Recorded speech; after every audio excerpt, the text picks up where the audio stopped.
Olá, meu nome é Herbert, sou psicólogo clínico e estou aqui hoje no Instituto Rogério Rosa para conversar com minhas amigas e profissionais da psicologia e com você sobre a campanha do Setembro Amarelo, conscientização e valorização da vida. Eu sou Elis, sou psicóloga. Aqui, estando entre amigos, é mais interessante, é mais saudável, né? Porque já temos uma história construída e estar discutindo, né, a campanha do Setembro Amarelo, um assunto tão complexo, delicado, sensível, sério, não é uma coisa fácil. Mas estar aqui no Instituto Rogério Rosa traz também a importância de falar do tema. Olá, eu me chamo Susan, sou psicóloga clínica. Agradeço imensamente o convite por vir debater hoje, conversar sobre um tema tão delicado e sensível, né? A importância de trazer o tema a toda a sociedade. É um assunto muito importante, ser debatido, de grande relevância, um tema muito sensível. Então, agradeço hoje o nosso bate-papo. Para a gente, primeiro de tudo, falar do tema complexo que se refere ao Setembro Amarelo, mesmo que a gente fale de valorizar a vida, como psicóloga, eu preciso dizer, né, estando entre psicólogos, que nós atuamos o ano inteiro. Apesar de termos um mês que se refere, um mês de sensibilização, de conscientização, de cuidado ao sofrimento, ele deve ser discutido o ano todo. Assim como também o cuidado à saúde mental é dedicado em janeiro, também ele deve ser discutido o ano todo, né? Então, eu acho que essa complexidade, essa delicadeza, traz também uma responsabilidade nossa de dialogar o ano todo sobre esse tema tão importante que envolve sofrimento. Quando a gente fala sobre o sofrimento, sobre a questão do Setembro Amarelo, sobre a questão relacionada ao suicídio, é importante a gente clarear alguns pontos. Não existe uma receita de bolo, é multifatorial. O que eu quero dizer com multifatorial? Existem fatores ambientais, sociais e individuais que podem influenciar a pessoa a acabar com o seu sofrimento. Trazendo alguns desses fatores individuais, pode ser histórico familiar, pode ser impulsividade, pode ser, claro, psicopatologias, também pode ser excesso de exposição ao estresse. São diversos os fatores individuais. Não vou elencar todos aqui, estou falando só de alguns, para não me estender muito. Nos fatores sociais, eu posso trazer como exemplo uma crise financeira, um isolamento social, como todos nós vivemos num período pandêmico. E aí, falando um pouquinho sobre fatores ambientais, fatores ambientais como, por exemplo, assim, a facilidade de acesso a meios letais, como, por exemplo, facilidade de acesso a armas ou a medicações de uso controlado, por exemplo. Tem um outro fator ambiental que eu gostaria muito de destacar aqui, que são as redes sociais. Da mesma forma que a rede social, por uma perspectiva, nos traz essa possibilidade de estar fazendo este encontro significativo para trazer conscientização, para falar sobre a valorização da vida, algo essencial, a rede social também gera muita competição, muito aquele olhar para o outro, então, consequentemente, trazendo conflito interno, trazendo angústia, trazendo muitas vezes deslocamento do indivíduo. Agora, falando um pouquinho mais sobre mitos que estão relacionados a esse tema, eu queria ouvir um pouquinho a minha amiga Susan. O tema ligado ao suicídio, ele envolve muitos mitos, né? Existem muitas verdades que são comentadas e também muitos mitos. Um dos mitos que nós ouvimos muito, né? É a pessoa falar, geralmente comenta-se, quem fala não faz, né? Nós ouvimos muito essa frase. Ela não é totalmente verdadeira porque as pessoas dão sinais, né? Elas dão sinais de que algo não está legal. Como a gente pode ver esses sinais? Pode ser um isolamento, né? Uma pessoa que era muito ativa, tinha uma vida social, sempre rodeada de amigos, né? Era expressiva. Quando ela começa a se isolar, você percebe que algo não está legal. Então, esse é um dos sinais que a pessoa pode dar. Deixar de gostar daquilo que ela gostava, ela praticava esportes, estudava, hoje ela não faz mais isso. Então, esses sinais precisam ser observados, né? Por familiares, por amigos, por pessoas que rodeiam essas pessoas. É muito importante. Como é que eu posso ajudar quando eu noto um sinal desse? Eu posso dedicar a minha atenção, né? Com empatia, mas aquela empatia de realmente, como tem aquela frase, né? A gente tem uma frase que diz que é ver com os olhos do outro, não com os meus olhos. Quando eu olho para outra pessoa, vestindo a roupa dela, olhando com os olhos dela, eu consigo compreender o momento em que ela vive, né? Eu consigo compreender esse isolamento, essa mudança de comportamento. Então, nós temos que estar atentos a isso e dar o nosso momento de atenção. É muito importante. Quando a Susan traz essa fala, ela na verdade está falando sobre o não julgamento, né, Elis? Sim, o não julgar é super importante. E além de não julgar, porque a gente tem diversos sofrimentos, a gente não mensura, eles são individuais, eles são vividos, o sentir é individual e é singular. Da mesma forma, o sofrer é individual e singular. Só aquela pessoa sabe da história dela. Vamos pensar, por exemplo, em um copo de água que está pingando, né, uma jarra ou uma torneira que está pingando dentro de um copo de água. Ela é processual. Ela pode ser, em algum momento, devagar, né, esse sofrimento. Ele pode ser, ele envolve história também. E ele também é algo que não começou já grave. Assim como uma torneira que está pingando, ele vai pingando devagar, né? Até o ponto de, em algum momento, às vezes, transbordar. E muitas vezes a gente não pode mensurar, pode ser numa situação, né, como o próprio Herbert trouxe, uma situação familiar, uma situação de trabalho, uma situação de relacionamento, né, uma situação que nem foi percebida e que envolve muito sofrimento, né? Então, tratar disso precisa de empatia, não julgamento, e inclusive nem considerar e nem aconselhar o sofrimento do outro. Quando você traz isso, Elis, eu sinto que é relevante a gente falar para você que está nos assistindo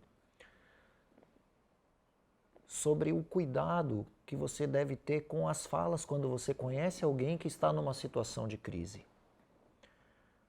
O não julgamento, muitas vezes a gente não percebe a nossa fala.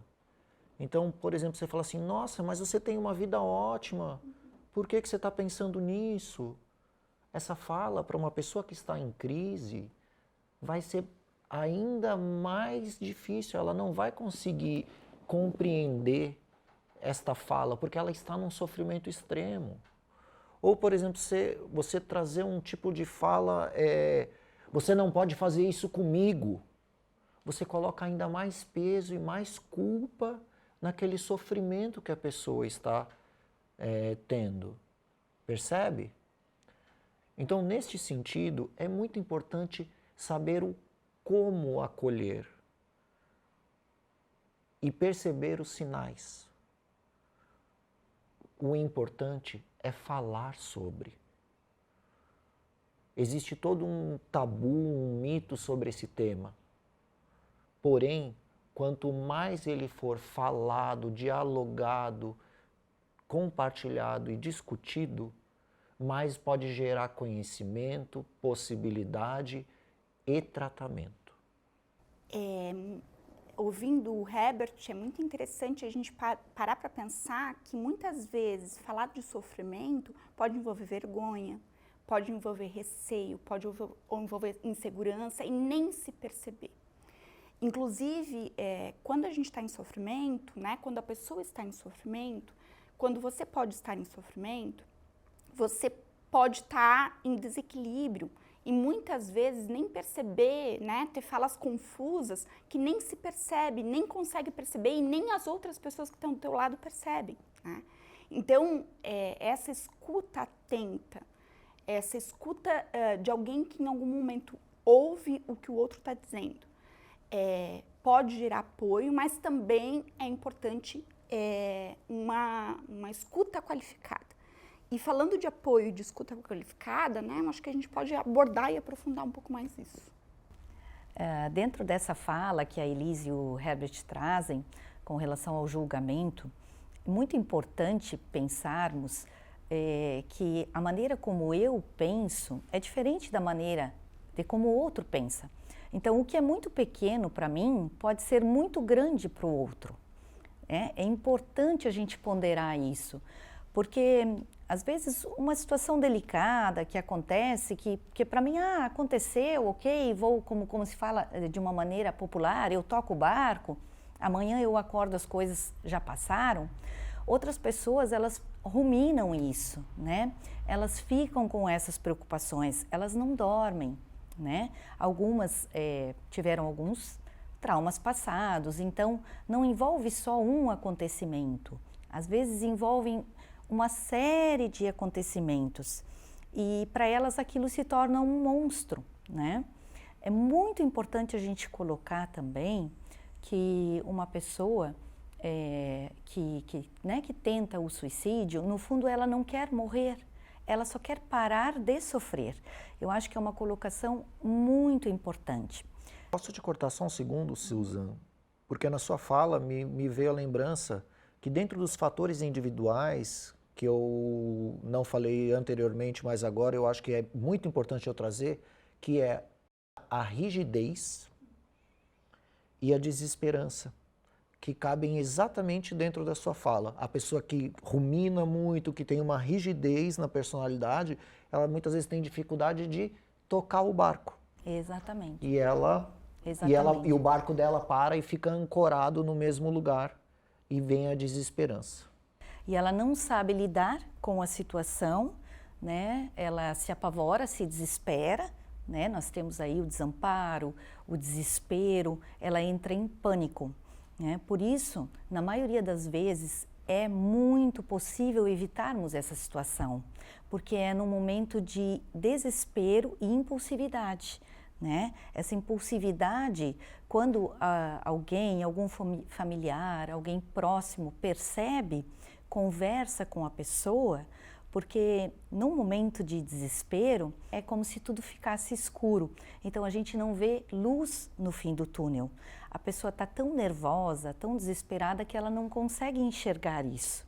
Então ela acha que naquele momento a única maneira que ela tem de resolver aquele problema, aquela situação que ela está vivendo, é tirando a própria vida, né? Então, se ela se tem alguém que nesse momento possa auxiliá-la, né? Porque às vezes só o ser ouvido é suficiente, né? Porque o suicídio, ele cresce no silêncio. Susan, agora que você traz essa fala, acho que também devemos falar dos níveis de risco. Se você fala algumas vezes assim, eu queria morrer. Isso é um nível de risco moderado, mas é um risco. Não é porque está levando o nome moderado que não deve ser observado. Se você ou você conhece alguém que já começa a fazer planejamentos, se você já tem algum tipo de ideias em relação a isso, já é um nível alto. E ainda mais alto é quando se chega à tentativa. Então é importante também observar estes níveis de risco que o indivíduo acaba por se colocar.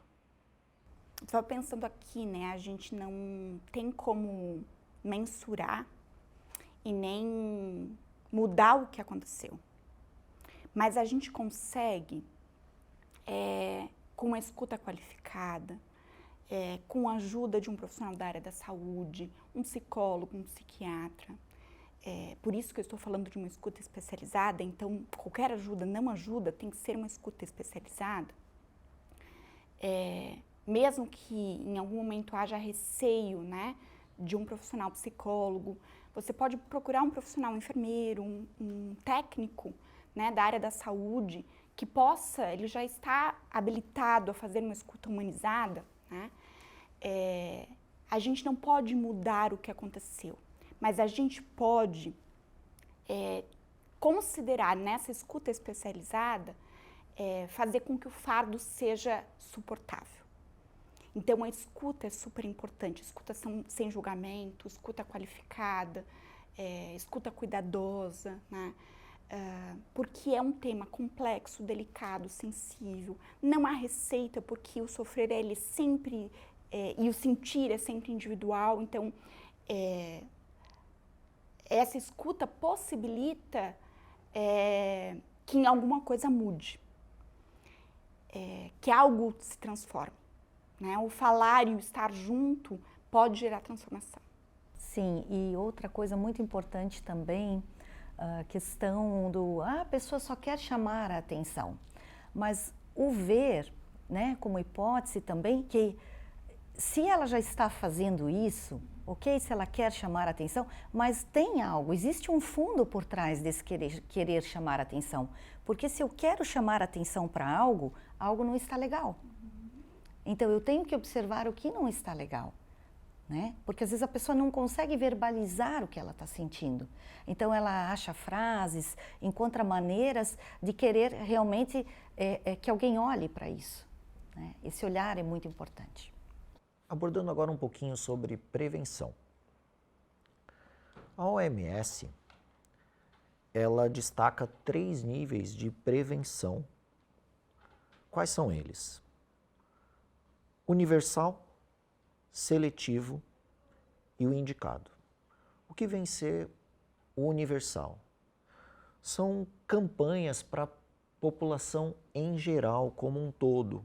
Movimentos de segurança, por exemplo, em áreas de risco, como metrôs, pontes, esse tipo de lugar. Então, é uma busca por segurança maior para a população como um todo. Aí, falando um pouquinho da seletiva. A prevenção seletiva, ela foca em grupos vulneráveis. Vamos supor assim, grupo de pessoas com histórico de violência, grupos LGBT.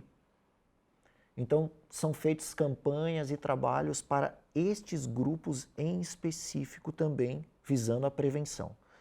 E por último, é a prevenção indicada, que daí é para o indivíduo. Que é aquela assim, o indivíduo já está em risco e está precisando de acompanhamento e de tratamento, que aí seria ir para um profissional, ir para as redes de apoio, ir para este tipo de busca. Tem uma história oriental que eu gosto muito, de um imperador japonês que tinha um pote que rompeu e ele encaminhou para a China para tentar consertar, porque fazia parte de uma história familiar. E talvez você possa imaginar o quanto tem histórias, tem potes rompidos, tem histórias de rachaduras, tem cicatrizes que ficam na nossa história. E esse pote foi encaminhado para a China, nessa história oriental, para ser consertada. E se a gente for parar para pensar no nosso cotidiano, talvez a gente tente fazer com, né, num pote cotidiano que a gente tenha, a gente talvez tente colocar Super Bonder ou até aqueles... Essa história os chineses colocaram grampos, né, No pote. No pote, e daí quando o imperador japonês viu o pote cheio de grampo, ele achou horroroso. Sim. E talvez até possa se colocar tanto Super Bonder como aquele conserto que se faz, né, em tampas de panela, né, enfim, para tentar consertar o pote. Mas fica horrível quando a gente coloca grampos no pote, né, ou tenta consertar de qualquer jeito, ele fica meio recortado. Mas, a encaminhado para a China, né, esse imperador, surpreendido, ele foi consertado com fio de ouro. O que isso quer dizer?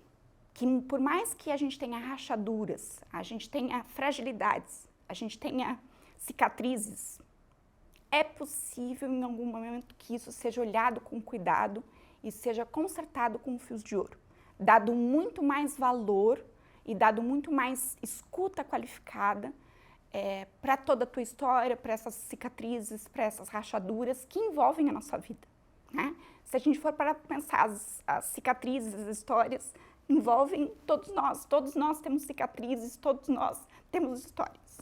Esses potes, hoje em dia, são muito mais valorizados, por quê? Porque um pote que ele é construído, vamos dizer assim, um artesão na época fazia 50 potes iguais, eram 50 potes.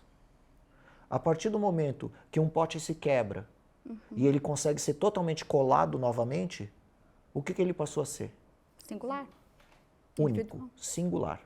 Então ele passou a ter um valor muito maior. Por quê? Porque ele carrega história, ele carrega marcas. A rachadura nunca é a mesma. Quando a Elis traz sobre a nossa história, é muito importante observar amigos, familiares, conhecidos, se notamos neles comportamentos depressivos, né?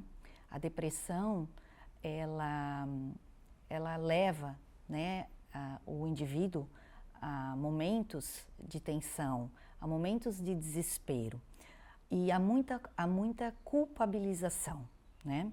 O que acontece quando o indivíduo começa a se culpar, né, valorizar somente as suas histórias negativas e desvalorizar tudo aquilo que é positivo, nós temos que prestar atenção, né? Há um aumento muito grande. Ele não vê essa luz no fim do túnel e entra em sofrimento. Não consegue achar alternativas para aquilo que, com uma conversa, né, com um apoio, ele conseguiria contornar. Então é muito importante observar esses comportamentos depressivos. Quando você fala disso, Susan, também é válido a gente destacar a diferença entre apoio e tratamento. O apoio é essencial. O apoio pode ser dado por amigos, por familiares, que é aquela escuta sem julgamento, é aquele cuidado, é aquele acolhimento. O apoio é essencial. Porém, o apoio não vai conseguir resolver o problema. O apoio alivia o sofrimento, mas aliviar não é solucionar o problema. Então é importante diferenciar. O apoio é essencial? Sim, é essencial. Se você pode dar apoio para alguém que você está vendo que está em sofrimento, o faça. Importante também colocar, se você vai dar apoio, você tem que perceber se você está bem com você mesmo para poder dar o seu acolhimento, dar um tempo para a pessoa falar. Muitas vezes a pessoa não quer ouvir nada, ela só precisa desabafar, colocar para fora. Por isso o cuidado também de quem faz este apoio, de não fazer julgamentos, de não fazer falas que muitas vezes podem trazer mais sofrimento para a pessoa que já está em crise. Mas para diferenciar, eu quero falar sobre tratamento. Só para concluir o apoio. Apoio pode ser familiar, pode ser amigo, Pode ser serviços de hotline, como por exemplo o CVV, que eu acho muito significativo aqui a gente falar sobre quando a pessoa está em crise e não tem com quem falar, pode ligar 188, terá alguém para te escutar e conversar com você 24 horas por dia, 7 dias por semana. É um trabalho muito significativo que eles fazem no Centro de Valorização à Vida, CVV. Mas todas essas alternativas que eu trouxe são apoio. Para tratamento, é necessário uma equipe multidisciplinar. Porque é uma equipe multidisciplinar que tem conhecimento técnico, que tem sigilo, que tem um espaço adequado para este tipo de demanda, para poder proporcionar saúde para este indivíduo. E acho que é super importante, quando a gente fala de tratamento, indicar quais profissionais podem proporcionar tratamento. Psicólogos, psiquiatras, profissionais da área da saúde. E isso envolve ir na unidade básica de saúde, né? Médico, profissional da enfermagem, profissional técnico de enfermagem, podem fazer uma escuta humanizada e estão habilitados para também contribuir com o tratamento. Tá? Então, é super importante indicar quais os profissionais que podem possibilitar esse tratamento adequado. Quando nós falamos do tratamento, né, e das equipes de apoio, muito importante identificar os grupos de risco, né? Observar pessoas que utilizam abusivamente do álcool, das drogas, pessoas que passaram recentemente por traumas, né, traumas que não conseguem superar. Então, essas pessoas estão numa situação mais vulnerável. Lutos. Então, muito importante ficar atento ao que essas pessoas falam, ao comportamento delas, para que só assim possamos ajudar. Quando a gente está falando de autocuidado, precisamos também entender que quando envolve autocuidado, e o Herbert trouxe a importância, né, de quando se trata do tema do sofrimento, você precisa também estabelecer autocuidados e para quem está em sofrimento também reconhecer como estabelecer autocuidados. Tanto o profissional precisa estabelecer isso e estar disponível para escuta e fazer o seu autocuidado, como também reconhecer ao paciente que está em sofrimento, à pessoa que está em sofrimento, a você que possa estar em sofrimento, também estabelecer o autocuidado. Mas o autocuidado ele não é padronizado, ele é individual. Pode envolver uma atividade física que seja significativa para você, que você goste de realizar.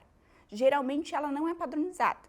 Então, o que lhe faz bem? Né? O que você reconhece que pode lhe fazer bem enquanto atividade física? Pode até ser uma caminhada na praia, né? Mas que você pode identificar que lhe faz bem e não é padronizada. Da mesma forma que ter um sono de qualidade é super importante, o descanso é super importante, ser produtivo o tempo todo não é relevante, né? Até o passarinho, quando em algum momento voa, ele precisa fazer paradas. Ele não consegue voar o tempo todo. Ele precisa fazer paradas. Ele faz parada na soleira da janela, né? Mas então a importância do descanso, porque nem sempre a gente nem consegue estar sendo produtivo o tempo todo. Da mesma forma que além de estar descansando, fazer coisas que lhe dão prazer, né? Seja atividades de trabalho que lhe dão prazer, reconhecer como essas atividades são realizadas que lhe trazem prazer, né? Estar com amigos, ter uma rede de apoio. Quem são essas pessoas com quem são significativas para você, que você consegue em algum momento contar quando você precisa? Então, se você em algum momento encontra dificuldades que você não tem com quem contar, às vezes um profissional da área da saúde, como um psicólogo, pode auxiliar você, inclusive, a reconhecer quem pode em algum momento ser significativo para você, para construir com você rede de apoio, né? Porque muitas vezes a gente tem só pessoas que são próximas convencionalmente, mas não são pessoas que são significativas para você que você pode contar. Tá? Então, construir redes de apoios que são significativas, então não necessariamente a família pode ser significativa. Um amigo pode ser muito mais significativo na escuta, no acolhimento. Então, estas são alternativas também de autocuidado e importantes de serem praticados por todas as pessoas, inclusive, né, profissionais da área da saúde e pessoas que, enfim, possam estar em sofrimento. Ainda falando sobre este autocuidado, sobre o tratamento, é válido a gente trazer que são dimensões. Então, a dimensão do autocuidado tem que ser na saúde física, na saúde emocional, na saúde psicológica. São dimensões. Não adianta só cuidar de algo, vamos supor assim, vamos cuidar da máquina, vamos cuidar só do corpo e não estar cuidando da questão emocional e da questão psicológica.